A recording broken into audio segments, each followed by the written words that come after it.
de agosto, nós tivemos a oportunidade de ler toda uma carta, todo um livro da palavra do Senhor e ministrar mensagens nesta carta. Acho que vocês se lembram qual carta foi esta, né? 2 Timóteo. Nós começaremos hoje uma série de sermões. Agora nós faremos a leitura, só que eu acho que vai demandar um pouco mais de um mês. Se de fato a gente fosse destrinchar todos estes 6 capítulos de Efésios, talvez a gente faria um ano. Mas eu creio que demoraremos menos um pouco. Mas é interessante que do propósito de termos a intenção de trazer a mensagem do Senhor nesta carta que o apóstolo Paulo escreveu aos Efésios. Porque a carta de Efésios é extraordinária. Ela é chamada a rainha das epístolas. Era a carta preferida do grande teólogo João Calvino, grande teólogo reformado João Calvino. Tamanho o conteúdo e a densidade teológica que essa carta traz, as verdades indiscutíveis. E eu não entendo muitas vezes porque alguns cristãos, alguns evangélicos não compreendem algumas verdades que estão aqui nesta carta. Que é tão claro. Não precisa de muita interpretação, apenas de muita observação e leitura da palavra. Eu quero ler, então, na carta de Efésios, no capítulo 1, eu farei a leitura até o versículo 14, eu farei os 2 primeiros versículos como saudação do apóstolo Paulo a esta igreja, e depois ministraremos nos versículos 3 até o 14, que diz assim a palavra do Senhor. Paulo, apóstolo de Cristo Jesus, por vontade de Deus, aos santos que vivem em Éfeso e fiéis em Cristo Jesus. Graça a vós outros e paz da parte de Deus, nosso Pai, e do Senhor Jesus Cristo. Bendito Deus e Pai de nosso Senhor Jesus Cristo, que nos tem abençoado com toda sorte de bênção espiritual nas regiões celestiais em Cristo, assim como nos escolheu nele antes da fundação do mundo, para sermos santos e irrepreensíveis perante ele, e em amor nos predestinou para ele, para a adoção de filhos, por meio de Jesus Cristo, segundo o beneplácito de sua vontade, para louvor da glória de sua graça, que ele nos concedeu gratuitamente no amado, no qual temos a redenção pelo seu sangue, a remissão dos pecados, segundo a riqueza da sua graça, que Deus derramou abundantemente sobre nós em toda sabedoria e prudência, desvendando-nos o mistério da sua vontade, segundo o beneplácito que propuser em Cristo, de fazer convergir nele, na dispensação da plenitude dos tempos, todas as coisas, tanto as do céu como as da terra. Nele digo, no qual fomos também feitos herança, predestinados segundo o propósito daquele que faz todas as coisas conforme o conselho da sua vontade, a fim de sermos para louvor da sua glória, nós, os que de antemão esperamos em Cristo, em quem também vós, depois que ouvistes a palavra da verdade, o evangelho da vossa salvação, tendo nele também crido, fostes selados com o Santo Espírito da promessa, o qual é o penhor da nossa herança, até o resgate da sua propriedade, em louvor da sua glória. Vamos orar mais uma vez, queridos? Pai, nós te louvamos, nós te agradecemos pela graça do Senhor derramado sobre as nossas vidas, essa graça, ó Pai, esse sustento que tem sido diário, providente, ó Pai. Ó Deus, muito obrigado porque a Tua graça nos alcançou graciosamente, primeiro em Cristo Jesus, que na cruz do Calvário morreu em nosso lugar para que hoje estivéssemos aqui reunidos. Graça que se reflete graciosamente no nosso dia a dia. Sem merecimento algum, recebemos o alimento, as vestes, o sustento diário. Louvado seja o Teu nome, porque Tu és fiel, Senhor, e sustenta os seus. Neste momento, à luz da tua palavra, que o teu Santo Espírito abra a mente, abra o coração de cada um destes teus servos, para a compreensão da tua verdade, para a instrução das suas vidas, através da tua palavra. E é no nome santo do Senhor Jesus Cristo que nós oramos e agradecemos. Amém. Como eu disse, há nesta carta, nesta epístola, há algumas verdades que são extraordinárias. E uma delas que Paulo começa é falando sobre a questão da redenção. O que é redenção? O que é ser redimido? Para nós compreendermos um pouco do que é a redenção, primeiro nós precisamos saber a nossa própria condição. Não dá para receber a cura quem já está curado.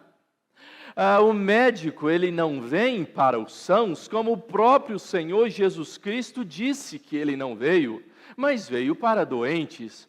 Ou seja, a redenção alcança doentes, alcançam pecadores, e desta forma são transformados. Mas afinal de contas, quem é que redime? Afinal de contas, como é operada essa redenção? Como é que isso acontece na nossa vida? Qual é o papel, inclusive, da Trindade na redenção? Diga-se de passagem que a Trindade também é outra incompreensão por parte de alguns grupos religiosos. Alguns grupos religiosos não compreendem a Trindade. E a Trindade é uma das doutrinas bíblicas, inclusive, que dentro do cristianismo, dentro daqueles que professam de fato o Senhor Jesus como Salvador, não há discussão nem há divergência quanto à Trindade, mesmo sendo um mistério não revelado por Deus a nós, de como é que isso funciona. Entendemos que há um único Deus, a Bíblia nos diz que Deus é único, e entender que o Pai é Deus, o Filho é Deus e que o Espírito Santo é Deus. Não somente isso, mas entender cada uma dessas pessoas, 3 pessoas distintas e de igual teor nos seus decretos, nos seus atributos e assim por diante, tem a participação na redenção, ou seja, na nossa salvação. Qual é o papel delas? Qual é a ação dessas pessoas na nossa salvação? Nós olhamos claramente nesse texto e nesta epístola. Primeiro, para não perder o costume, esta epístola é chamada também de uma das epístolas da prisão. Ou seja, nas 2 últimas epístolas que nós pregamos, tanto de 2 Timóteo quanto de Filipenses, Paulo estava preso. Quando ele escreveu aos Efésios, ele também estava preso. E como ele mesmo diz, no versículo 1 do capítulo 3, prisioneiro de Cristo por causa de vocês. Por causa de pregar o Evangelho. Ele estava aqui nessa condição, novamente de prisão, possivelmente ainda em Roma. E é muito interessante quando nós observamos o conteúdo da carta que Paulo escreve aos Efésios, porque ainda hoje ela pode ser considerada um livro extremamente contemporâneo. Quando você lê atentamente, você vai observando algumas situações e circunstâncias que parece que são dos nossos dias, as necessidades dos nossos dias, da igreja dos nossos dias. Nessa carta nós vemos aqui promessa de comunhão em um mundo que está rachado por desuniões. Há a promessa de reconciliação, onde pessoas estão vivendo alienadas. Há a promessa de paz no mundo que sofre por guerras, inclusive. Quando nós falamos desta carta, eu já disse, Paulo, que escreveu essa carta, Paulo ele teve por 2 oportunidades na cidade de Éfeso. No final da sua 2ª viagem missionária, ele passou muito rapidamente por Éfeso e pregou ali o Evangelho. Na sua terceira viagem, ele pregou em Éfeso por 3 anos, ele ficou naquela cidade, pregando o Evangelho e levando a palavra de salvação àqueles que ali estavam naquela cidade. Era uma cidade importante, inclusive, era a capital, era uma província que era a capital do Império Romano.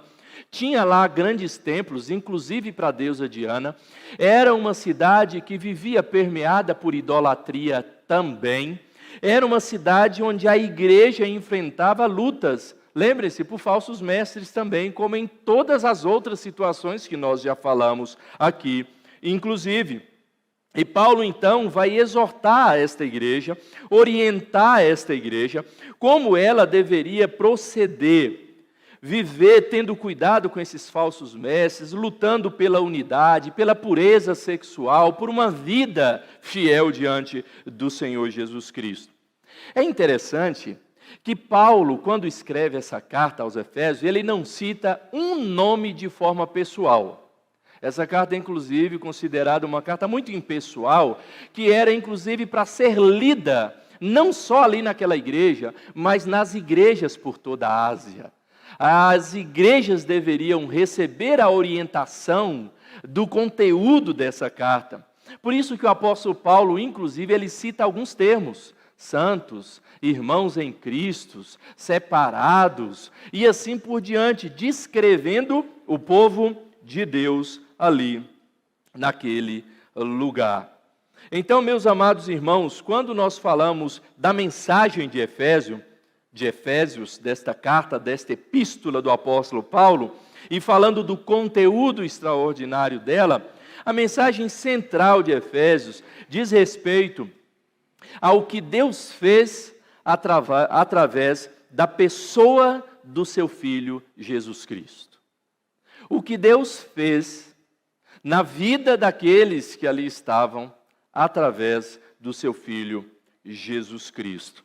Então, Efésios, ele vai nos ensinar também este trabalho que continuou depois de Cristo através do Espírito Santo e que continua até os nossos dias, transformando a vida daquelas pessoas. Não era simplesmente crer em Jesus, acreditar que Ele morreu na cruz e tudo bem. Não, é uma nova vida, é uma nova caminhada. E como é que nós devemos assim viver? A ação do Espírito Santo santificando aquele povo, transformaria aquele povo para viver de forma diferente, enfrentando lutas, grandes inimigos, principados, potestades e todas as lutas que a igreja não só enfrentou naquele tempo, mas que enfrenta até os nossos dias. E essa graça de Deus, que o apóstolo Paulo também dá tanta ênfase nesta carta, extraordinariamente, dando um foco na graça de Deus. Ele traz inúmeras referências desta redenção, desta salvação, por causa da graça de Deus. Não por causa dele, não por causa da sua pregação, não por causa das pessoas, não por merecimento de alguém, mas pela graça sois salvos mediante a fé, e isso não vem de vós, é dom de Deus. Efésios 2, versículo 8, veremos logo depois noutra mensagem sobre isso. Mas ele dá uma ênfase muito forte que nós somos salvos pela graça de Deus, e é pela graça de Deus que nós somos inclusive capacitados ao serviço cristão, a servir ao Senhor. Essa passagem que nós lemos aqui nestes versículos, nós temos aqui diante de nós, no original, na língua grega, um dos maiores parágrafos da Bíblia. Eu não sei se você percebeu, mas eu comecei a ler e até o versículo 14 não tem ponto final. É um texto corrido, só dividido por vírgulas, por ponto e vírgulas.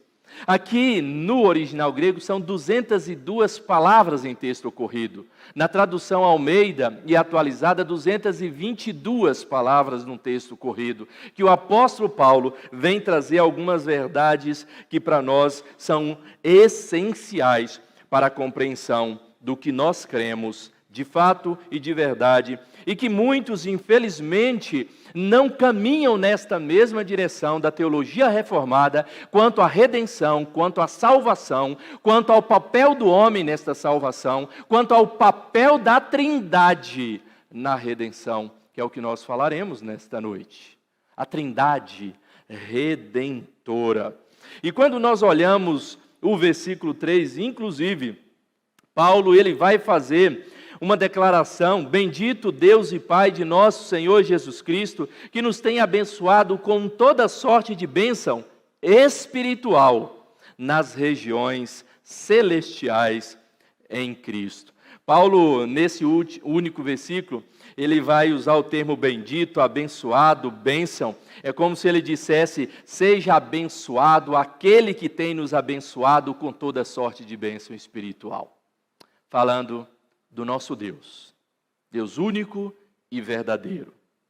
Mas esse Deus bendito que nos abençoa com toda sorte de bênção espiritual, nós cremos que Ele de fato e de verdade é triuno. É o único Deus em 3 pessoas, Pai, Filho e Espírito Santo, 3 pessoas distintas. Ele é Deus Pai que nos elegeu desde antes da fundação do mundo. É isso que o versículo 4 nos diz.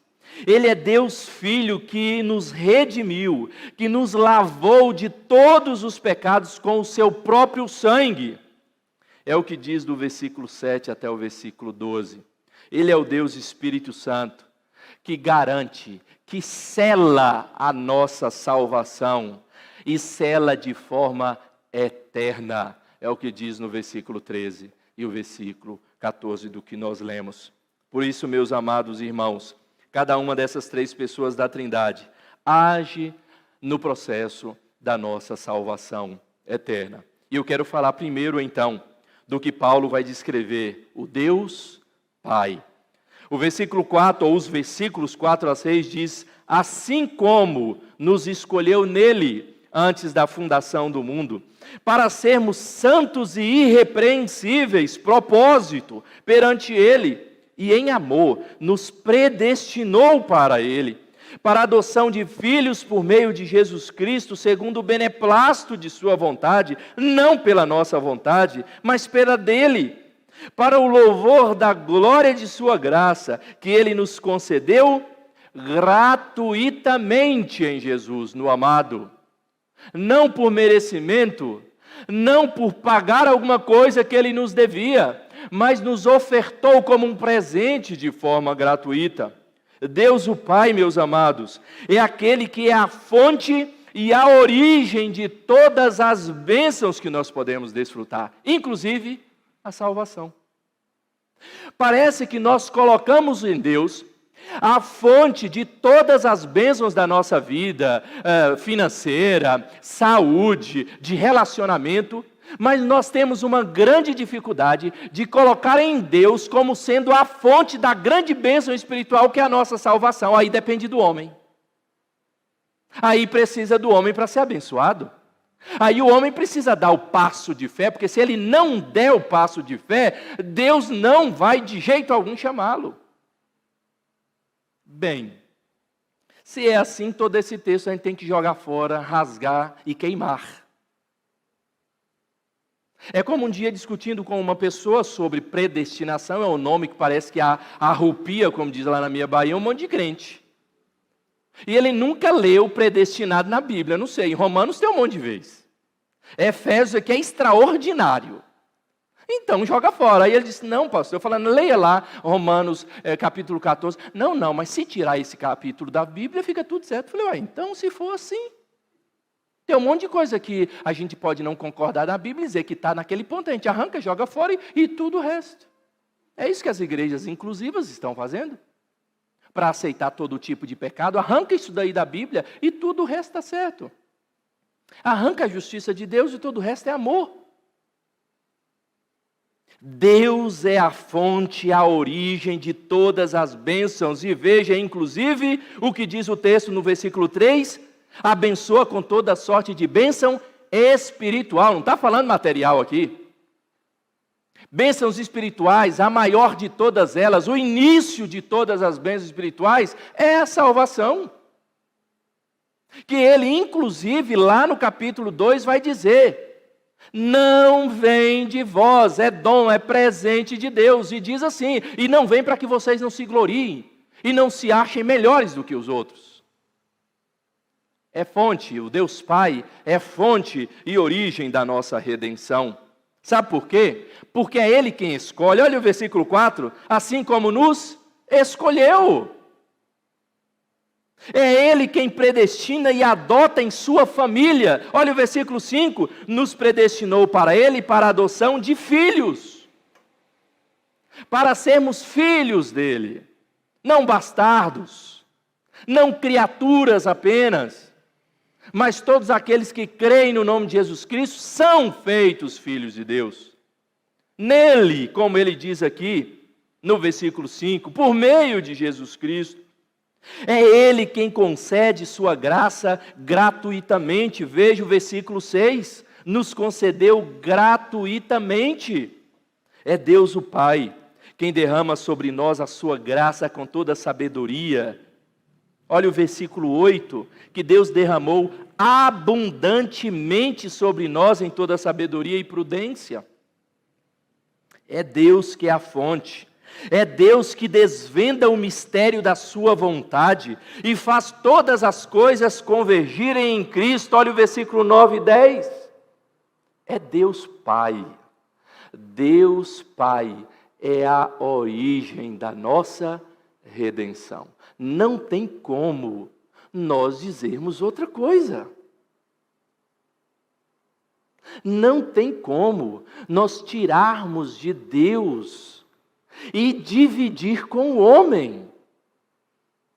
Nem tirar 1%, deixar 99% com Deus e 1% fica com o ser humano. Não é isso que o texto nos diz. Diz que Ele e não nós. Porque Deus Pai é a origem da nossa redenção. E ainda mais, meus queridos, Deus Pai é aquele que faz todas as coisas conforme o conselho da sua vontade. Veja o versículo 11.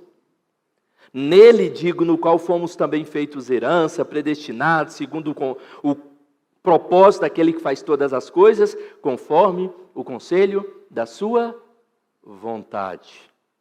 De manhã nós falávamos, inclusive, sobre o assunto da predestinação na Bíblia, na classe Nova Família.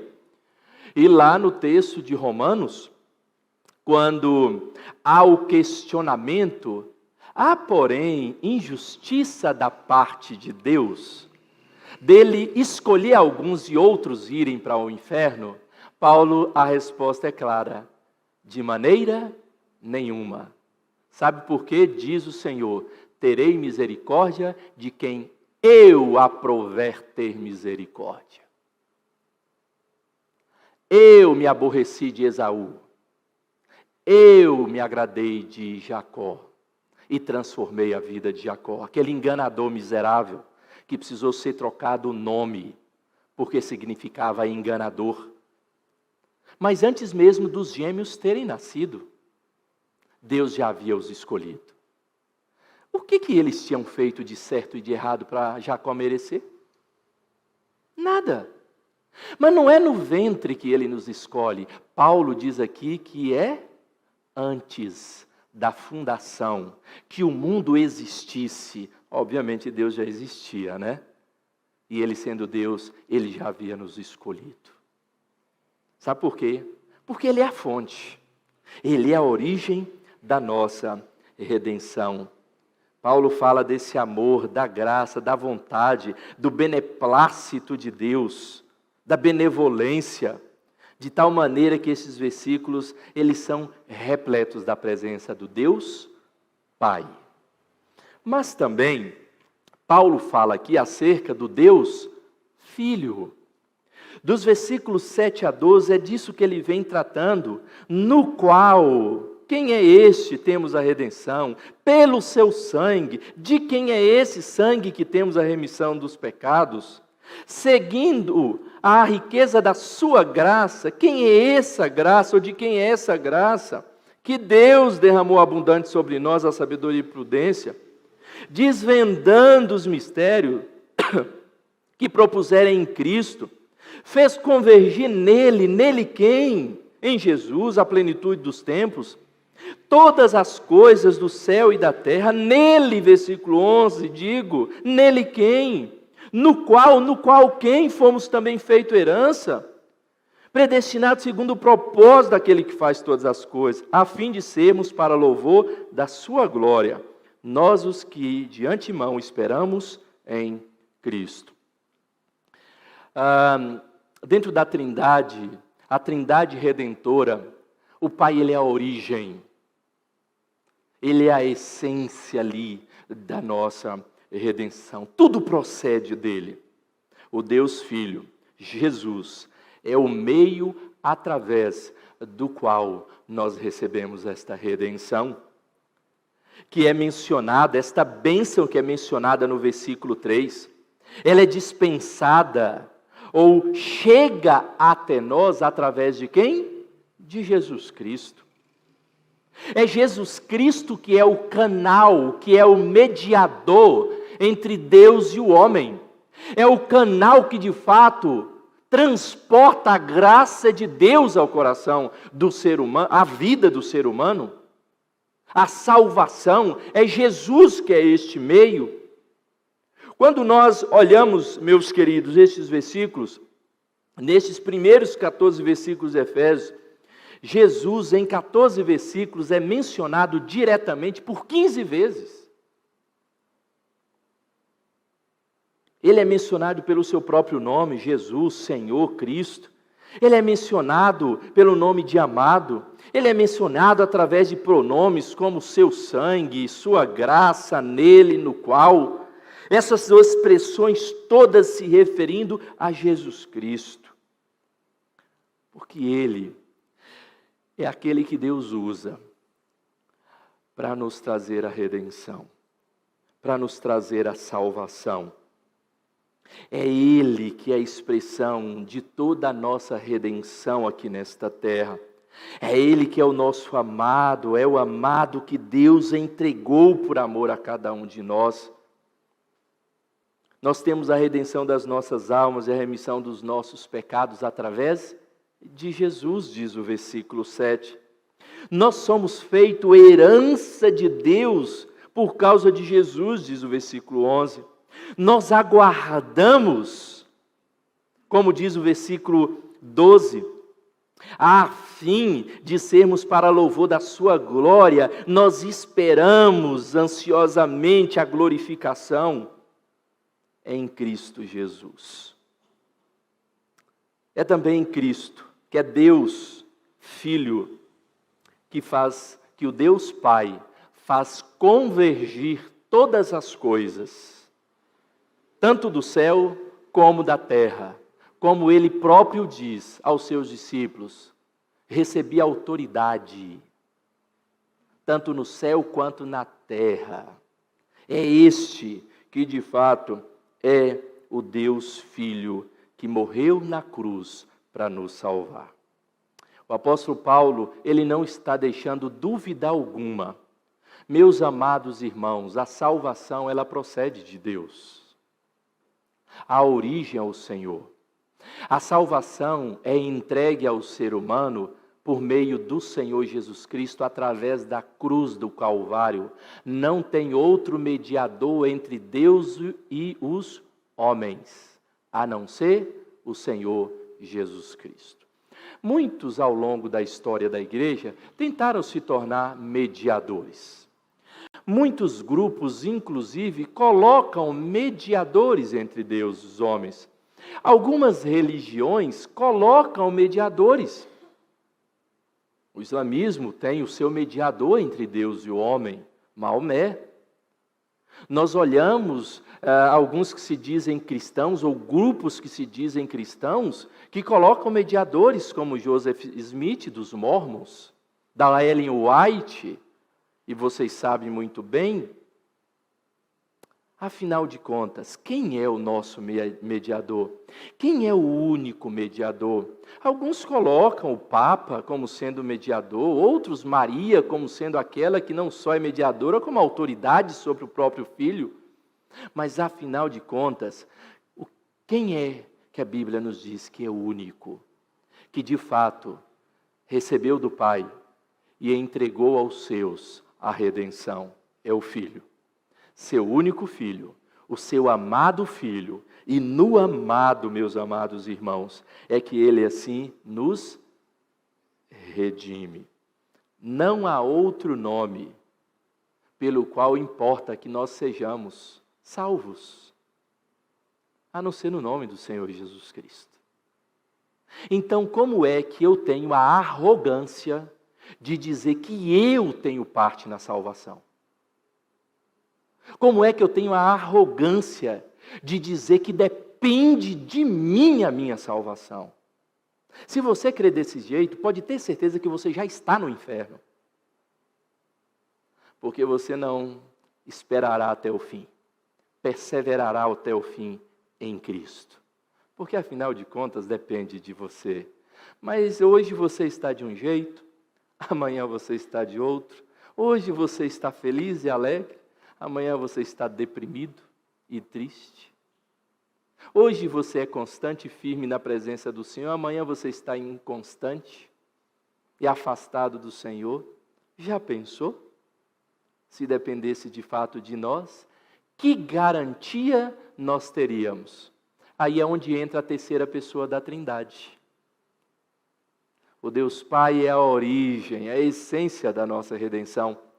O Deus Filho é o canal, é o mediador, é aquela estrada, aquele que Ele próprio se coloca como o caminho, que de fato nos faz receber a redenção. Mas também Paulo fala do Deus Espírito Santo. Versículo 13 e 14 diz assim: em quem também vós, depois que ouvistes a palavra da verdade, o evangelho da vossa salvação, tendo nele, em Jesus, também crido, fostes selados com o Santo Espírito da promessa, no qual é o penhor, o Espírito Santo é o penhor da nossa herança, até ao resgate da sua propriedade, em louvor da sua glória. O que é que Paulo está dizendo aqui? O Deus Espírito Santo é aquele que garante que nós seremos salvos até o último dia, quando Jesus vier resgatar os seus. Nenhum Jesus Cristo perderá das suas mãos, nenhum será tirado das minhas mãos, daqueles que o Pai me deu e que o Santo Espírito selou. Ninguém as arrebatará da minha mão, diz o Senhor Jesus Cristo. Nem você mesmo terá condição de se perder, se você é do Senhor Jesus. Se você tem o Espírito Santo da promessa, nem você mesmo se perderá. É isso que Paulo está dizendo.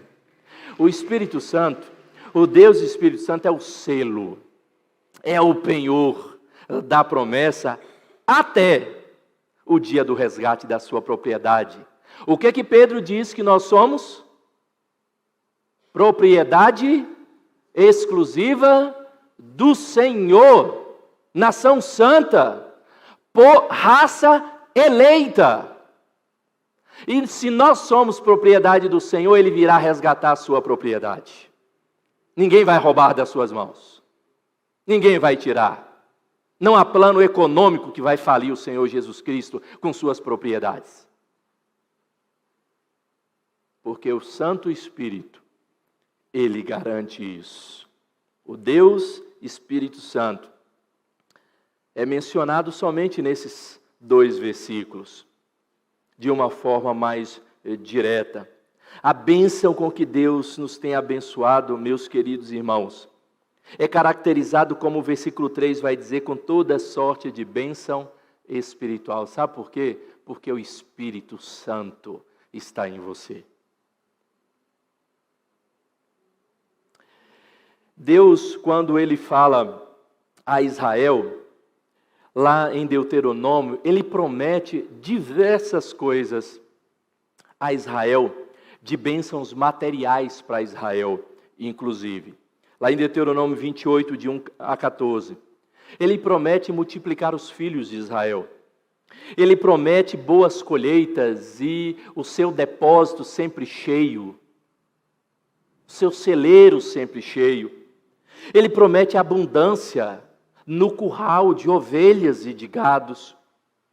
Ele promete grandes líderes e líderes daquele povo, líder daquele povo que conduziria o povo até o Senhor.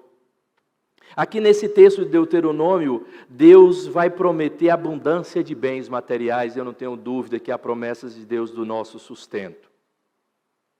Mas mesmo que essas bênçãos não venham de forma abundante na sua vida, há uma bênção que ela é extraordinária a todos os crentes, que são as bênçãos espirituais nas regiões celestiais. A bênção que garante a nossa salvação. A bênção que todo crente, ou todos aqueles que têm o Espírito Santo, receberá de igual medida, que é a salvação. Essas bênçãos ninguém tira de nós. Essas bênçãos o mundo não arranca de nós. Sabe por quê? Porque nós somos selados. Selados pelo Espírito Santo.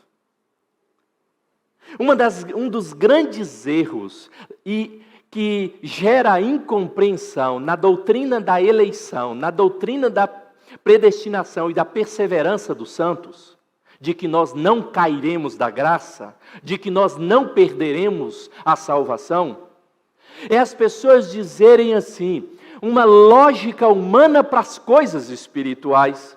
Que lógica humana é essa? Bem, se Deus garante a minha salvação e eu não vou perdê-la nunca, então eu vou para o mundo viver minha vida do jeito que eu quiser e está garantido.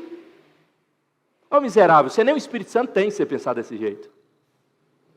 Porque alguém que tem o Espírito Santo, é o que Paulo vai trabalhar em Efésios, vai santificar, são separados para buscar a glória de Deus, não o pecado e a miséria do pecado.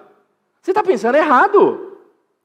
A sua lógica é humana e carnal para coisas espirituais, bênçãos espirituais.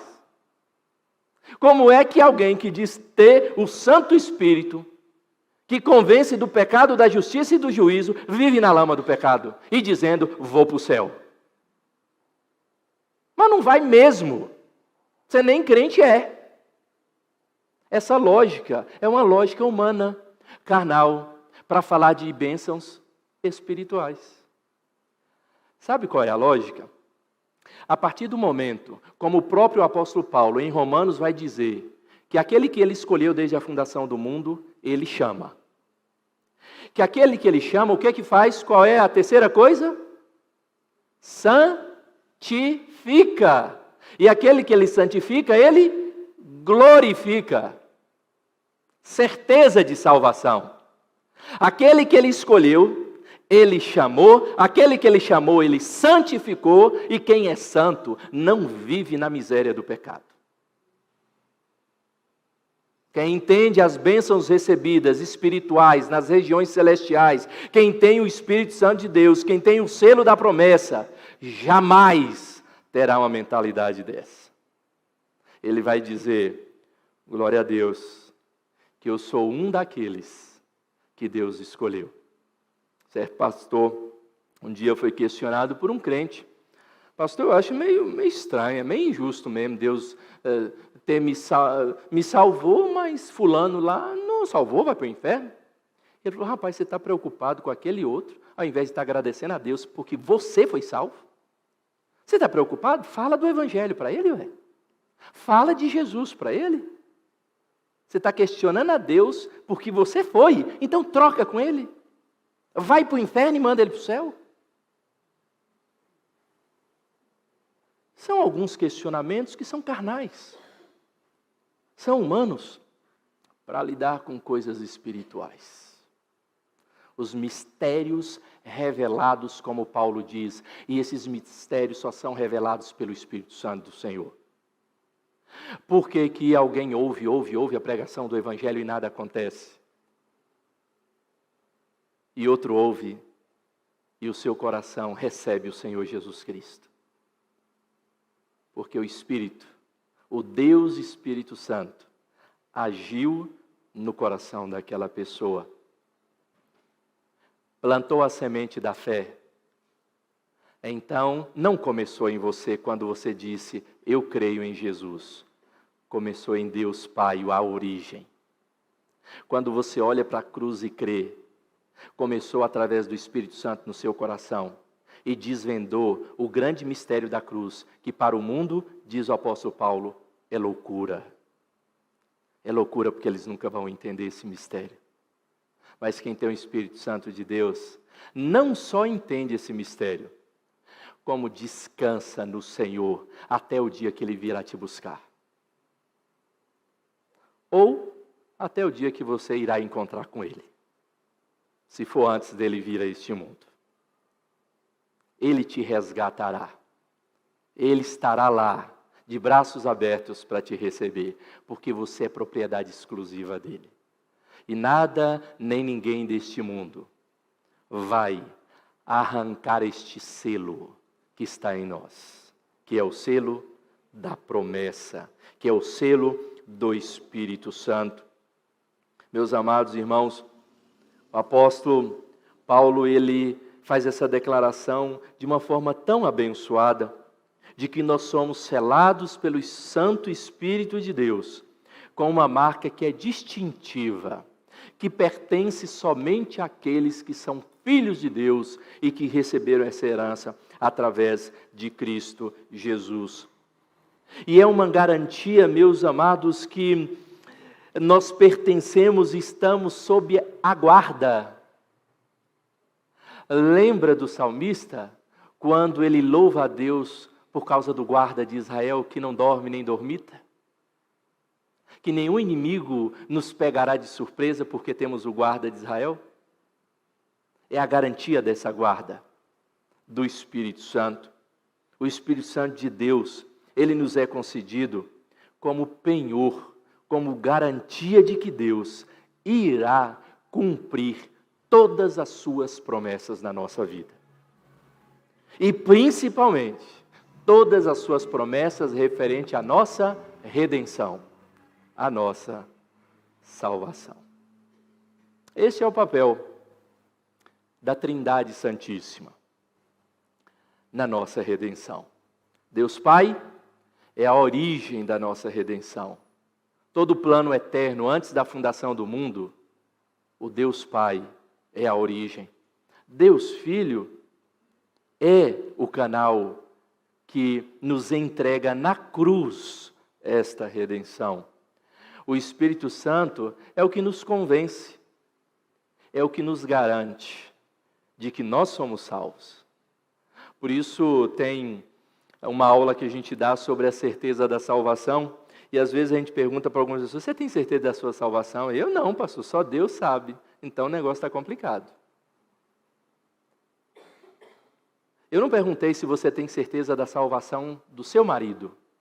Eu não perguntei se você tem certeza da salvação da sua esposa, dos seus filhos. Eu perguntei se você tem a certeza da sua salvação. Sabe por quê? Diz em Romanos que o Espírito de Deus testifica com o nosso espírito que somos filhos de Deus. Então, se você tem o Espírito Santo, tem que haver essa comunicação.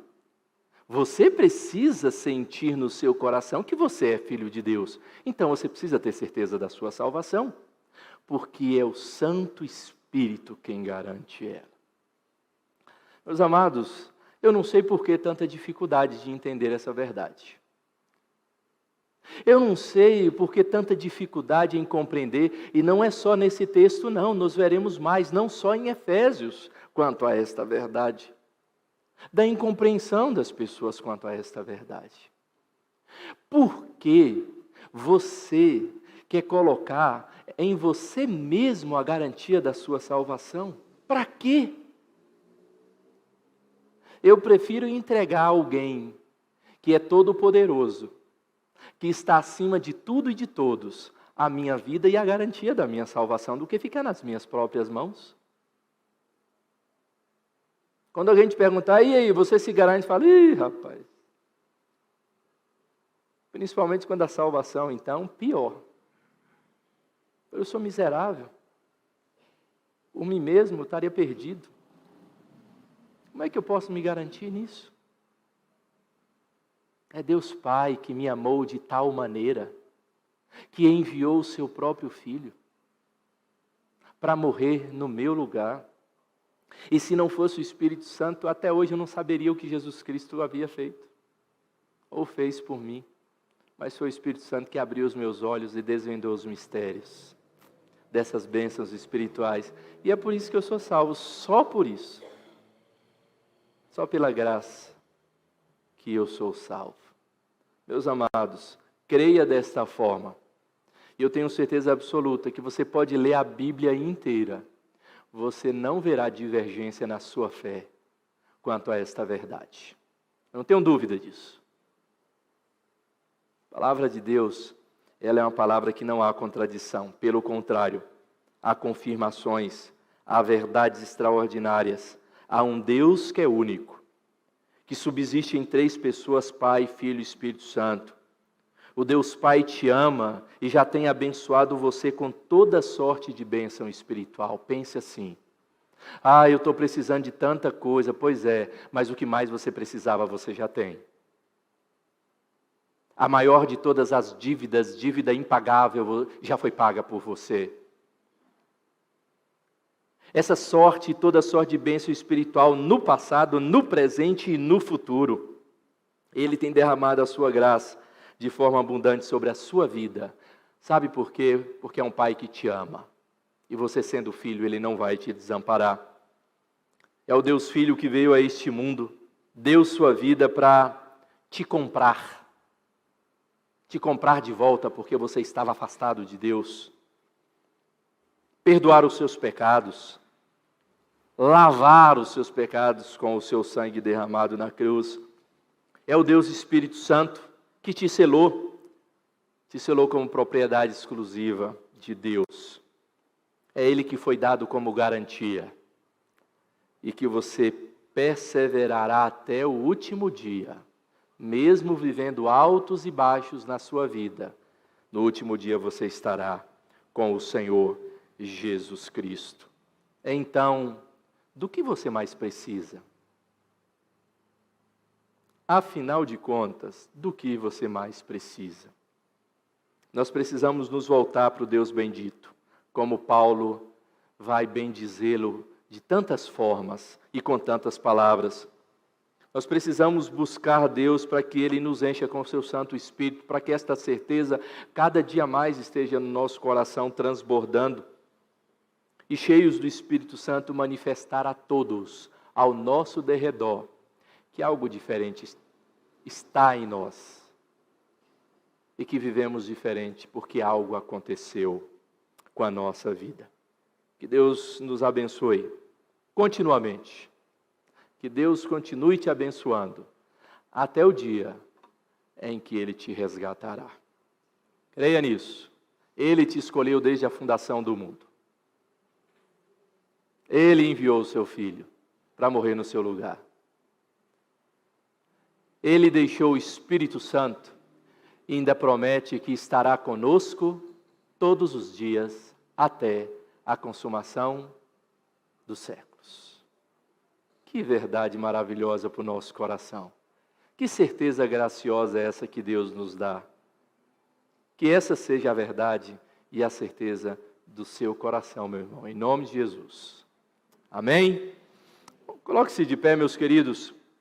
Vamos louvar ao nosso Deus com alegria no coração, desse Deus tão maravilhoso e gracioso que nós servimos.